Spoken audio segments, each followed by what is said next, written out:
joining us today here on Knowsy Neighbors. I am Jessica Carden with Murdoch Manor and Company, a real estate group at Keller Williams Realty, East Idaho, your Knowsy Neighbors.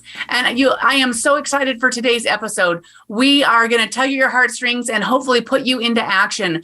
There's a lot going on over in Ukraine, and we are excited to talk about a local gal who is making a huge effort to help the people of Ukraine and how we can participate in that. So before we begin, the charity is To Ukraine with Love.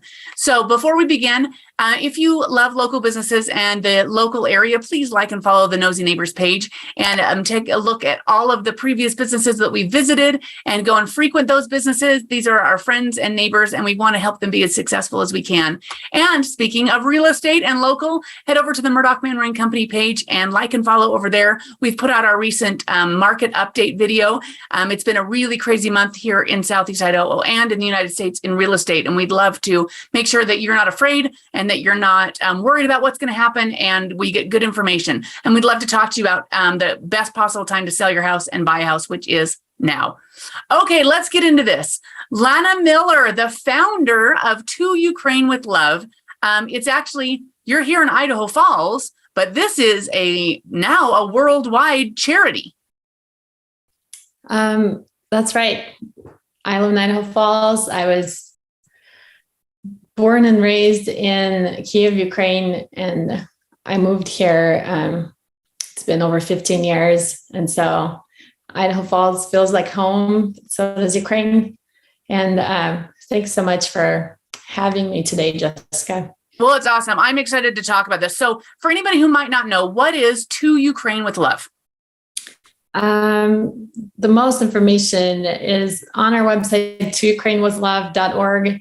And it's a charity that provides people who want to help Ukraine an opportunity to learn about the current needs in Ukraine today and to make a difference, either by donating their time, their talents, or finances. I like how you say "or," but really what you guys need is money. Am I right? That's true. Money is the biggest need, just because we're so far from Ukraine. We're able to get a lot of aid right there on the ground, either in Ukraine or in Europe.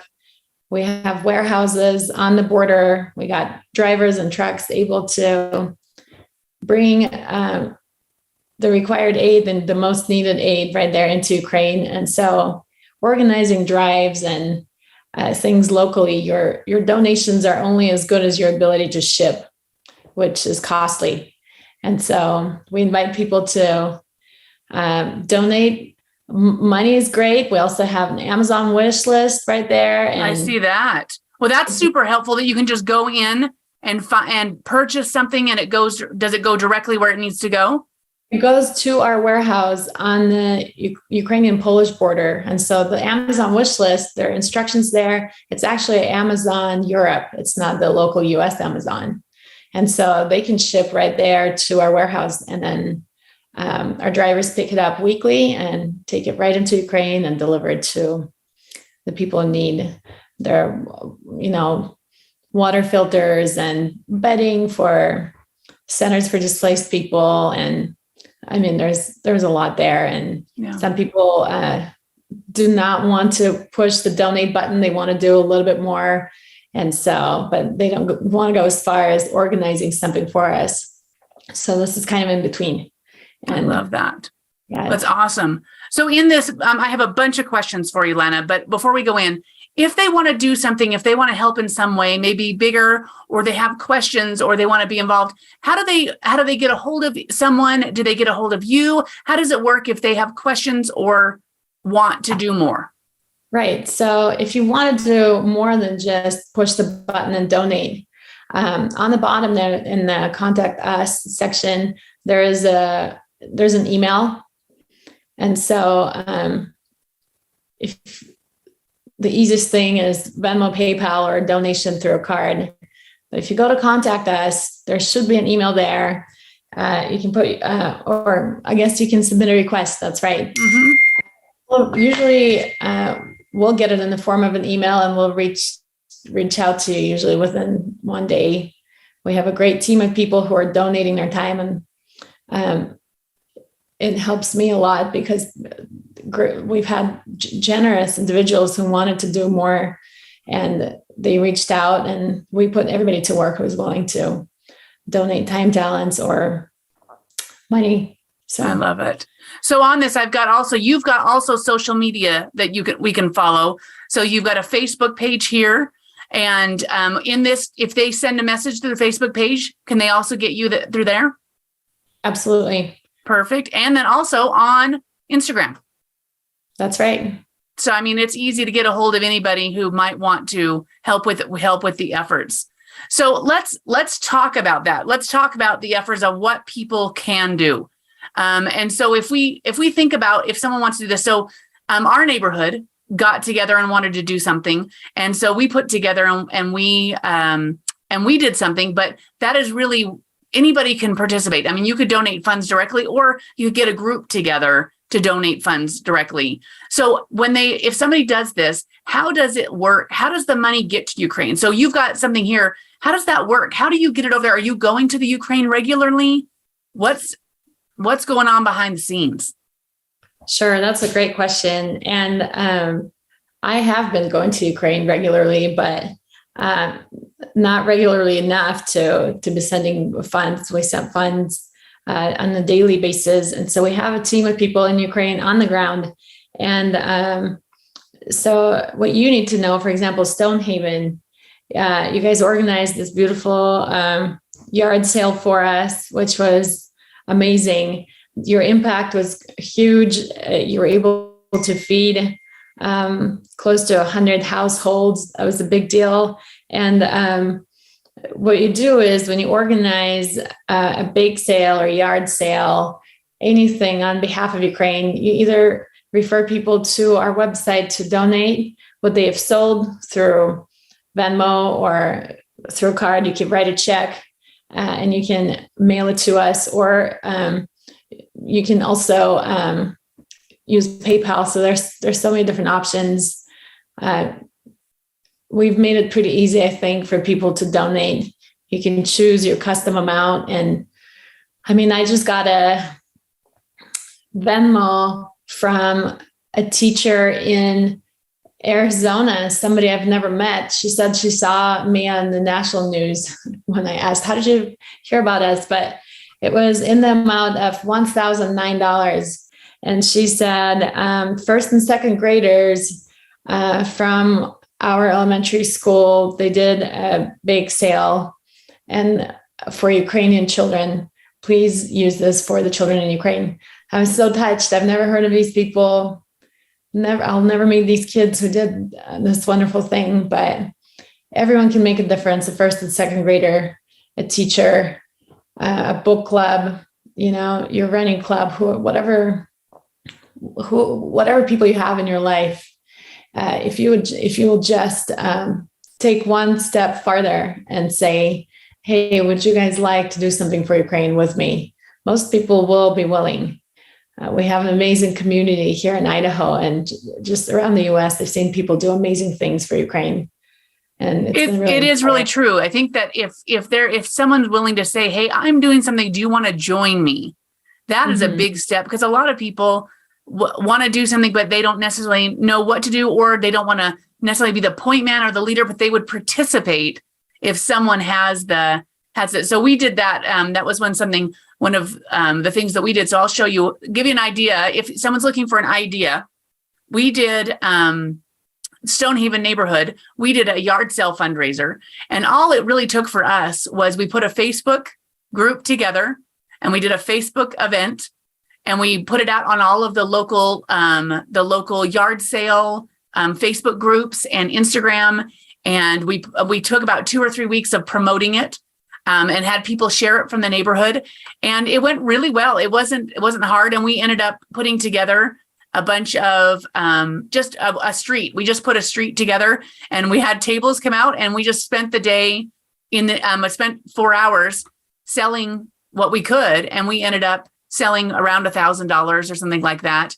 But what I really like is that we were able to put together, when we got the QR codes, if somebody wanted to pay directly, they could, like some of the people who had larger donations. And we found a lot of people, when they would buy, they would donate more. They would pay and give the change or whatever else it is. And the QR codes were helpful for someone who wanted to do that, or take the cash. And then we just went in and ended up Venmoing it, which was so easy. It made it so easy to do that. And I think anybody that wanted to put something together, it's not really that hard to go through and donate and put something together easy. And you guys probably appreciate every penny, even if you were $100 or $200. Absolutely. That goes a long way. $100 or $200 goes a long way. And we've seen people donate $5, donate $1. And a lot of people think, I don't have a lot of money.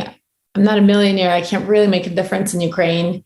And it's just not true. You can make a difference by donating whatever you can. My message to people would be, don't donate $5. If you have 10 to donate 10. But if you have just one, donate what you got and spread the word. Maybe we've had people who barely donated any funds, but they were incredible at spreading the word and share about us on social media. That got us a lot of donations and made a huge difference. So wherever you are, Ukraine could use you. So there was somebody else locally that did some things that helped. Let me pull some up. So you've had people do just donations at the grocery store. Oh, that's right. Like this is Brolim's. They generously allowed us to, or not us, but these kids, they're 13, 14 years old. They set up a table to help collect money for a house for a family whose house got destroyed. And so they went door to door. They invited more friends to come. So there's a total of 5 kids who have gone around, and they're between 13 and 14-year-old.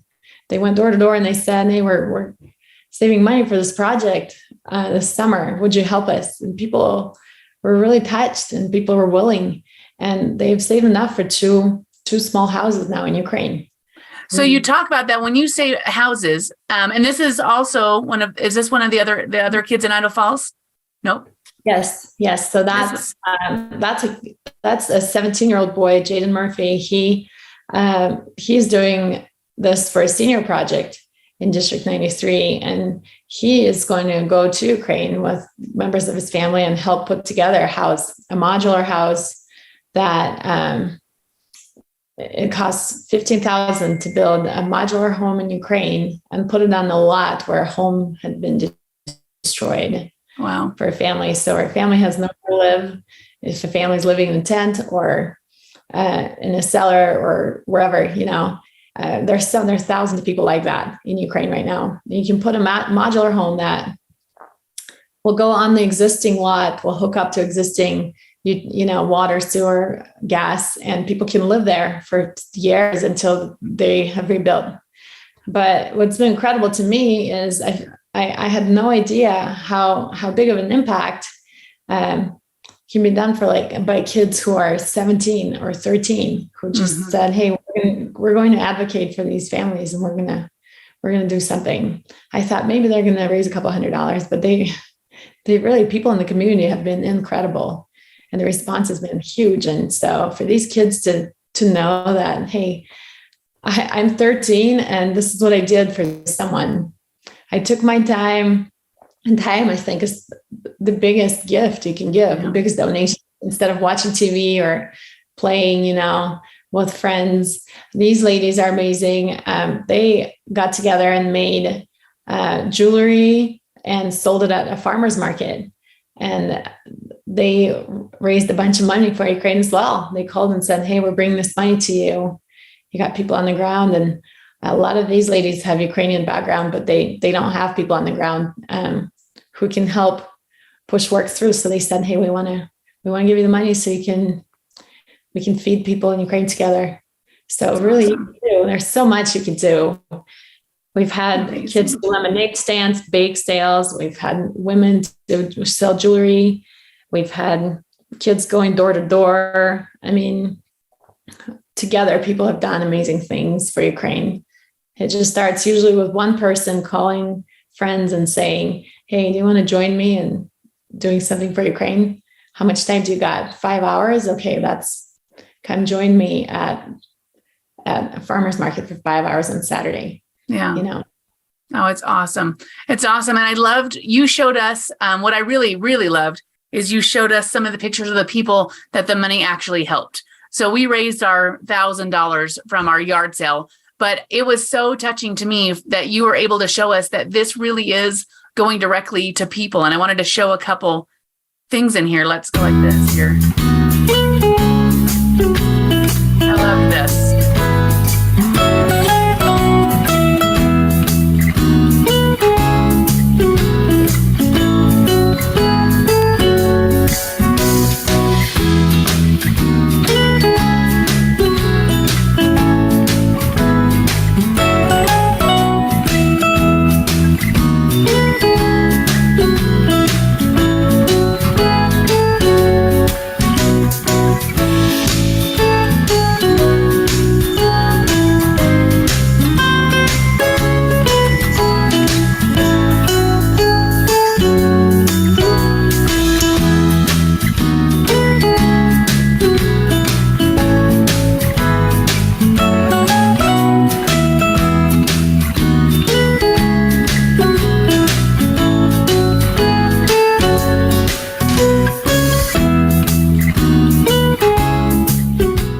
That's awesome. That's awesome. Thank you for sharing that with us. No, absolutely. So it's so cool that these people are, that they're you guys are doing this and able to help directly with people. So I think it's amazing, amazing, amazing. And so in this, how long will you be doing this? Do you think you'll do this until the conflict is over? This might last a little while. We probably need as much money as we can get. You're right, Jessica. And I hoped the conflict would have been over by now. I mean, I never thought it would last this long. And it makes me wonder how long it's going to last. And really, as a charity, you can only last as long as the people are willing to remember the needs in Ukraine. And when Ukraine becomes old news on this end of the ocean, on this side, that's how much I will be able to help. I mean, running a charity, I'm learning your efforts are only as good as the generosity of the people around you. And so those pictures I'd never actually seen, a lot of them, the drivers put them together. When we send money to Ukraine, it was something that I wanted to do from the beginning. When the war broke out in Ukraine, I got calls and messages from friends and family in the US asking, hey, which organization do you recommend? Who do you recommend that we donate to help the people? And I was like, man, I don't know any of them personally. So I'm sure there are good organizations out there. I just don't know them in Ukraine. I've never seen them on the Ukrainian side doing good things for the people. So I can't say I'm sure, wherever you send your money, but I just couldn't shake off a feeling that I really couldn't vouch for anyone's donation really making a difference. And so when my husband and I started the charity, I thought I want complete transparency. There is a difference between pushing a button to donate and hoping that somehow you did something good, but really never knowing for sure. And it's different when you are able to be connected directly with the people you had an impact on, and that's what we try to do. We have names of sponsors, people who sent out funds to us, and it's really important for me to connect people with those they helped in Ukraine, because it makes a difference. And when you see people's eyes, you see their emotions. Like a lot of people Stonehaven fed that week. They're handicapped people, handicapped the elderly and single mothers. And they're the people in the town that got destroyed, almost erased from the face of the earth. And the roads are still mined, and there's no public transportation that goes in there. Wow. And so a lot of these people, when I talked to them, they said at first we thought we were going to die from the rockets that were dropping everywhere. And then we realized if we didn't die from the rockets, we would starve. There was no food coming in. The bridges into our town got bombed, and there was no food coming. Yeah. And so the brave drivers who drive on these roads, we had actually one pass away last week because there wasn't a line on the road. It's a brave thing that they're doing, taking these groceries to the families who otherwise wouldn't have no access to food whatsoever. Yeah. And so there's so much involved. And so people are doing such incredible things, brave things to keep each other alive in Ukraine. And I think Ukraine can win this war. Yeah. If we can just help them stand their ground and outlast the invaders, I think they can win this. But they need help. They can't do this on their own. They absolutely cannot. They need help. So I think that is amazing that you are putting those efforts together, because it takes so much time. It's so much time and effort to be able to get the impact. It's easy for us to donate money. So we appreciate you doing what you're doing to help us participate and make some kind of impact. So it's awesome. I don't think it's easy to donate money. It's not easy it's not easy to run a charity or to help people, to show the impact. It's definitely a lot of work, but it's not easy. Every time my husband and I go to Ukraine and we return home back to the US, and every time a plane lands back in the United States, it's like what we saw in Ukraine seems unreal. Like it's just a different reality. And even seeing my videos and photos for my trips, it's like, it's barely enough to have proof that what we just saw take place in Ukraine, the people we saw, the destruction we saw, that it's actually real. It seems completely unreal. Yeah. And so for people to actually feel for Ukraine when they've never seen it, it's incredible. I think what our community has done and is doing is incredible. And as long as people continue to do it, give whatever they have, I think Ukraine will last. The people will last a bit longer, and that's all they need, just a little bit more time, I think. Yeah. So, well, awesome. All right. Thank you again, Lana. Everybody, this is, again, you can help so much. If you want to find out more, go to toukrainewithlove.org. There's going to be a link below in the description. Check them out on Facebook. Check them out on Instagram. All the information is out there. If you want to get involved, get your communities together, get two neighbors together, get an office together, and do a little something and give a little donation. If everyone does a little, that makes for a lot. So I think it's a really, really great opportunity. And thank you, Lana, for all your efforts and all your people, all your team that's doing that. Send our love and appreciation to them. Thanks so much, Jessica. I appreciate you and your efforts. And what you guys have done. It's a big deal. Yeah. Thank you so much. All right, everybody, check it out. Donate. Let's help together. We have a great community, and this is a great way to make an impact on those halfway around the world from us that are having struggles. So thanks again. This has been Jessica Carden with Murdoch Manor & Company, your nosy neighbors, keeping you in the know. The Nosy Neighbors, keeping you in the know. The Nosy Neighbors, keeping you in the know. Nosy Neighbors, keeping you in the know. The Nosy Neighbors, keeping you in the know. Nosy Neighbors, keeping you in the know. So the Nosy Neighbors keeping you in the know. The Nosy Neighbors are going to keep you in the know.